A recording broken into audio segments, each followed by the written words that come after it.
अस्सलाम वालेकुम my YouTube family, कैसे हैं आप सब? उम्मीद है खैरियत से होंगे।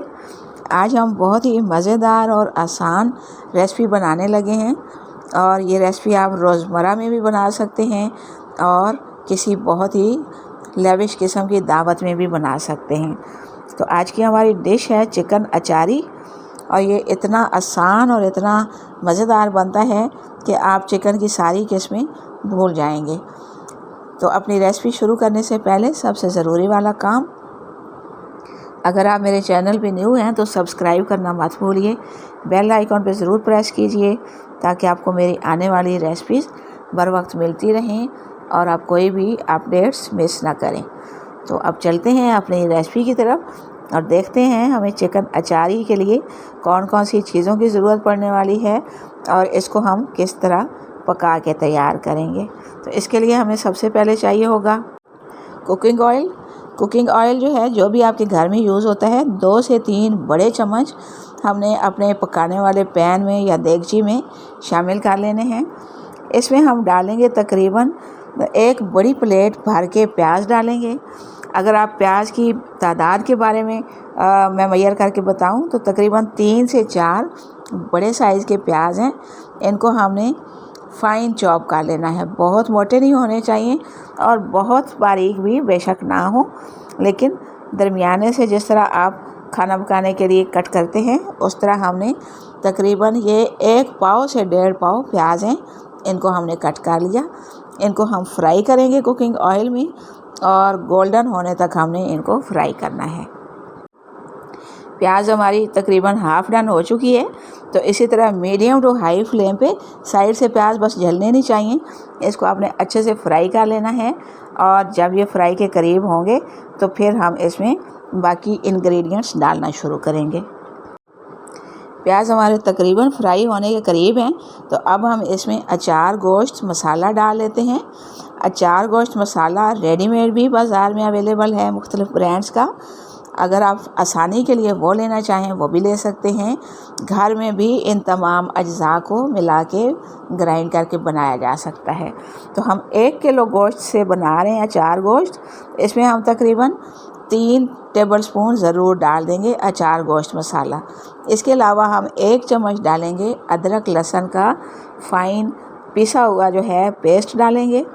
आप देख रहे हैं प्याज हमारे लाइट ब्राउन हो चुके हैं। तो मसाला जो हमने बीच में डाला है उसको भी बहुत ज़्यादा फ्राई नहीं करना, वरना उसकी सारी जो खुशबुएं हैं वो जल जाएंगी। तो प्याज हमारे ऑलमोस्ट फ्राई हो चुके हैं। अब हम इसमें पानी का हल्का सा छींटा देते हैं ताकि इसका जो फ्राइंग का अमल है वो रुक जाए। हल्का सा हम पानी का छींटा देंगे इसमें और साथ ही कुछ और मसाला जात जैसे खुश्क धनिया हम 2 से 3 चम्मच इसमें ऐड कर लेंगे। अचार गोश्त मसाला जो हमने ऐड किया है उसमें भी सारे मसाले शामिल ही हैं, लेकिन थोड़ा सा हम इसको मज़ीद एनहांस करने के लिए 2 चम्मच ज़रूर खुश्क धनिया पाउडर शामिल कर लेंगे।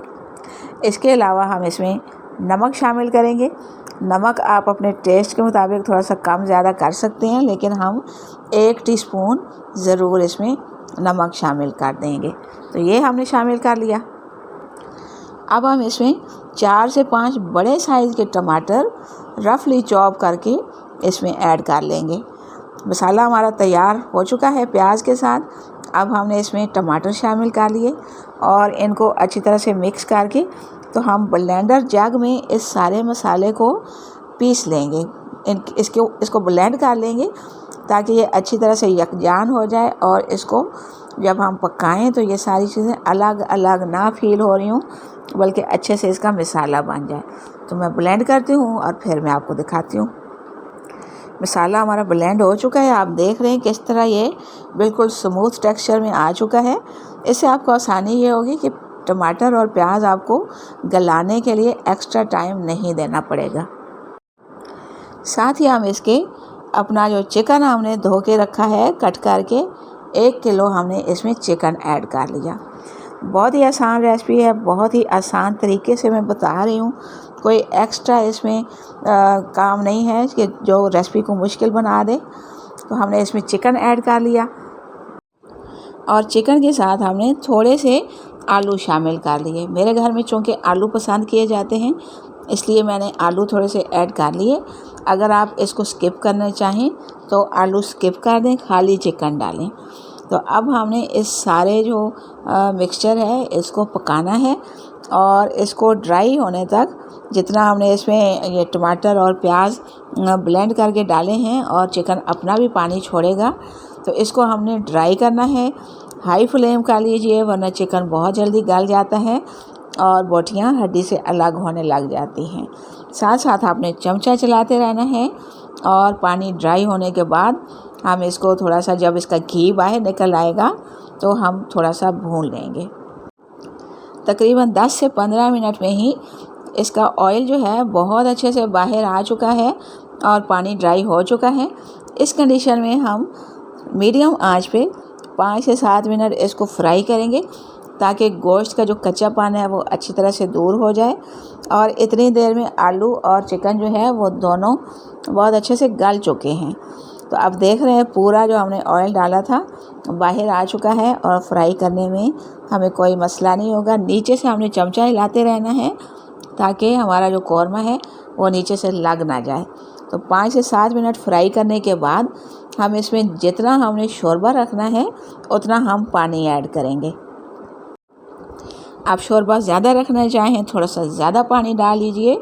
मैंने इसमें तकरीबन 1.5 से 2 लीटर पानी ऐड किया है। आप शोरबे के बगैर इसको मसाला रखना चाहें तो तकरीबन 1 लीटर तक पानी ऐड कर लीजिए।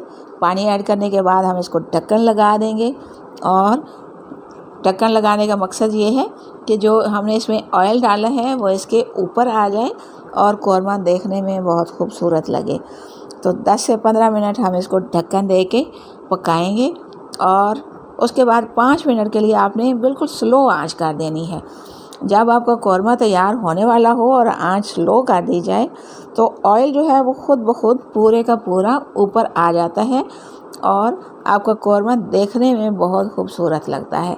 अगर तेज़ आंच पे उबाल के उतार लिया जाए तो ऑयल पूरी तरह बाहर नहीं आता और कौरमे की जो ऊपर की खूबसूरती है वो मुतासिर हो जाती है। तो हमारा कौरमा आलमोस्ट डन है। आप देख रहे हैं, मैं आपको चमचे में चढ़ा के दिखा रही हूँ।